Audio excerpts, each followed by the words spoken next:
everybody, and welcome to New Music Friday. This is the show where I give you guys the top prog news headlines for the week and introduce you to some new prog singles and tell you what's going on with my channel. So hopefully you'll enjoy this episode. It is Friday, July 8th, 2022. And for those of you who haven't yet, I'd appreciate it if you subscribed.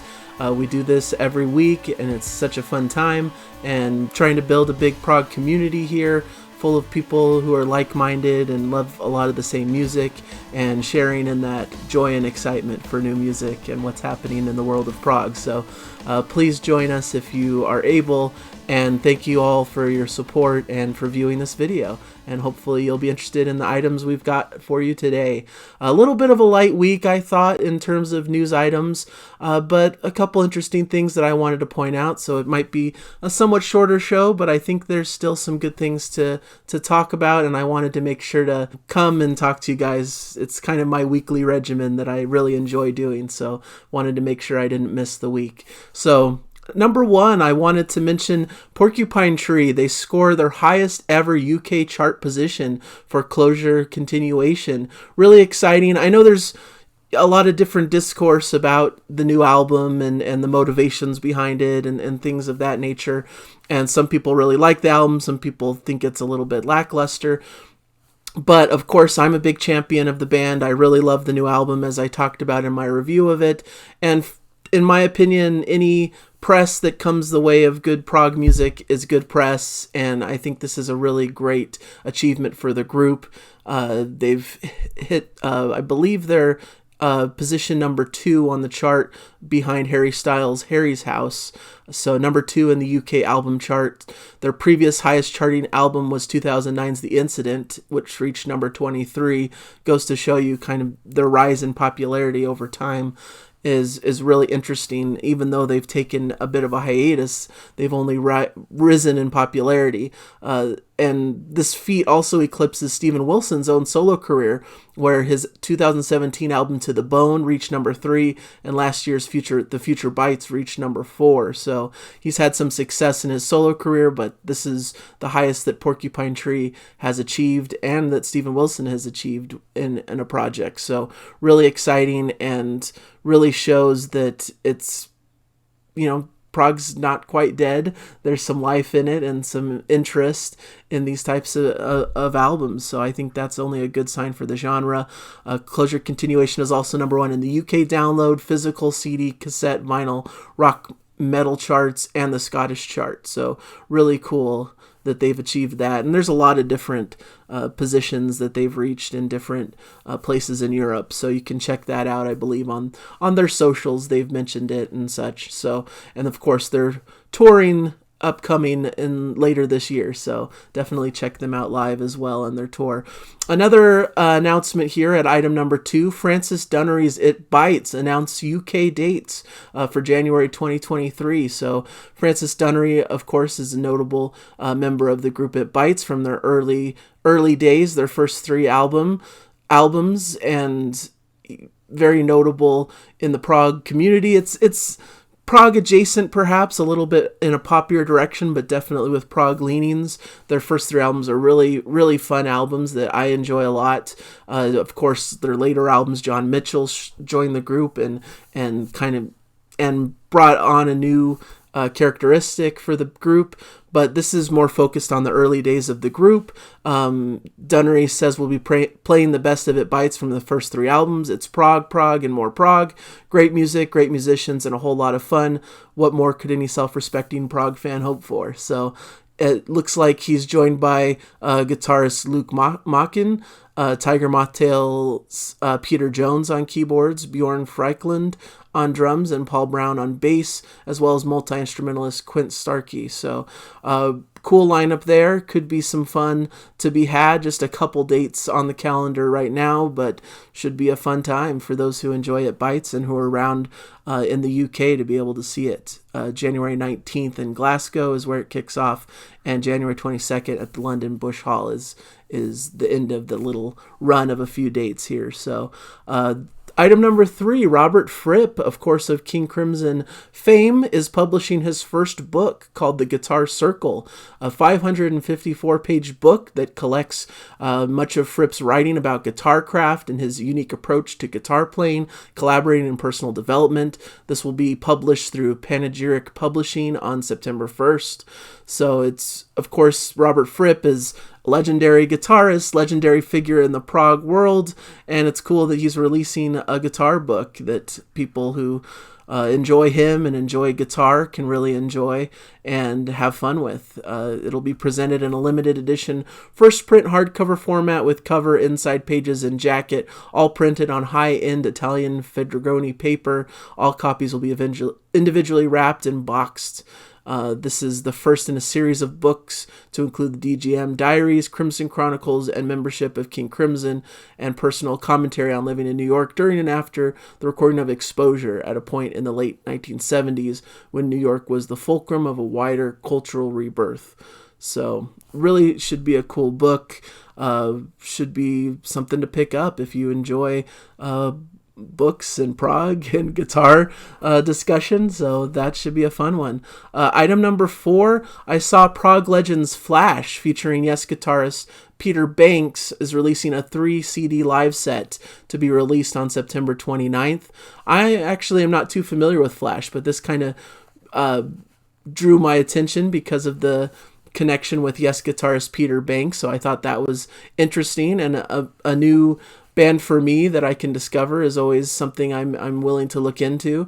So the CD set is called In the USA Live Recordings 1972 to 1973, released through Think Like a Key Music on September 29th, including 22 tracks from 7 shows. Majority of them were previously unavailable. So this should be a fun set for those who like to collect this sort of thing. And mostly I'm maybe selfishly bringing this up because I'm hoping perhaps someone in the comments can clue me in on Flash and their career and if they're worth investigating. But I think any sort of set of live material from a notable prog band or prog related band is something worth mentioning, especially for those collectors out there who collect these physical products much like I do. So there you go, Prog Legends Flash releasing a CD set on September 29th. And then finally, item number 5, Jethro Tull's Thick as a Brick is getting a 50th anniversary release. This 50th anniversary is going to involve a new half-speed master vinyl reissue, complete with the original 12-page newspaper packaging that came with the original version of the album. It's going to be released on July 29th. At the same time, the 40th anniversary CD DVD special collector's edition will be reissued on October 7th. So a lot of notable things happening in that world based around the release of Thick as a Brick, the 50th anniversary. Really one of the seminal important prog albums that came out in the early 70s, and one of my favorite of the classic prog era. Just really an amazing album that showcases all the best of prog, in my opinion, which is funny because it started out as more of a satire type piece, almost making fun of the prog genre in a way, and then it became one of the big prog classics, one of the big concept albums that people point to as one of the best in the genre. So it's really an interesting product of that 70s era prog and all of those feelings that were being had about the music in that era, and really a fascinating story of the rise of the album and its popularity. The new vinyl version is a half-speed master of Steven Wilson's 2012 remakes, which comes housed in a replica of the original St. Cleve Chronicle and Linwell Advertiser newspaper, which was originally written by Ian Anderson, Jeffrey Hammond, and John Evan, although the lyrics for the album were credited at the time to fictitious child character Gerald Bostock, whose parents supposedly lied about his age. So definitely a fun release that should be interesting to dive into. Really cool that all these seminal classic prog albums are having their 50th anniversary. Kind of wild that that's how long it's been that these albums were released. You know, it shows that storied history of prog and how it's been around for quite some time. So thought that was cool. And so those are the main news items that I had. You know, quick group of 5 items. Next, I have my top 5 prog singles of the week that I put in the description, so check those out in the description. There's a new Mars Volta single, Graveyard Love, that is really a cool small track. There's a YouTube video accompanying it that's a little bit more lengthy, but the song itself is somewhat shorter, but it's a really great track that sounds really cool. 6x6 has a new single, Save the Night. This is a group featuring Ian Crichton, Nigel Glockler, and Robert Berry. Really cool sounding, high-octane, fun track. Sounds like this upcoming album could possibly be a lot of fun, so definitely check that track out. Their album is set for release on August 19th, 2022. And then there's a new track as well by A to Z, which is a group featuring Ray Alder and Mark Zonder, so sort of a Fates Warning offshoot. Their new single is Trial by Fire. Their new album is coming out also later this year, and it's another rockin' cool album, or cool rockin' track that's worth checking out if you enjoy that sort of thing. And I also included a track called Skywriting by Sweet Billy Pilgrim, which is a really beautiful track. And then more in the lane of that symphonic metal, I have Within Temptation's new track, Don't Pray For Me. So really an eclectic group of different singles to check out if you guys are interested in that stuff. So hopefully you guys will check some of that out and enjoy the music. So, and as for the channel, I want to steer your attention towards a video I put out yesterday that has been doing really well. I'm really happy about the reception of it. It was really a last-minute video that I wasn't sure I was going to even put out, but then I did, and people have seemed to like it. I'm basically talking about my favorite prog albums of the year so far, 20 albums that have really stood out to me as really excellent in the genre and adjacent to the genre. So please check that one out if you haven't seen it yet. It's a really fun time, more of a casual video where I go through several albums, show off some of the vinyl, and just talk through why I like the albums in my list. So before that, I did a review of the Deer Hunters' Antimai, which is an incredible new album that is going to rate highly in my year-end list. I didn't include it in my list of favorite albums of 2022 so far, only because it just came out, and I was trying to stick to the first 6 months of the year. But it would certainly be on that list of one of my favorites so far because it's an incredible release. Definitely check out that interview if you're review if you're curious about that. And beyond that, we have some fun stuff coming on the channel. More with Jana, of course, this upcoming Sunday, which should be fun, featuring, I believe, a new song that just has recently come out in the prog world. And so that'll be a lot of fun to cover.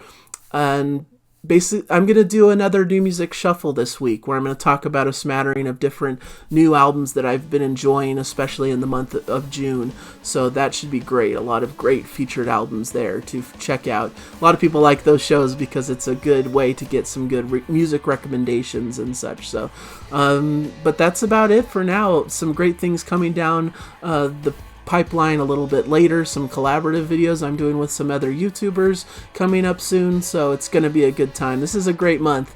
It's going to be a fun month for the channel. So thank you guys so much for your support, for joining me today. Hopefully you enjoyed the show and found something of interest on this news item list. Please let me know in the comments if there's any additional news that you found this week that you want to share and bring to my attention. I always love that, to hear people talk about prog and bring up things that I may have missed. So thank you guys for all you do and for your support, and I hope to catch you in another video. Bye everybody!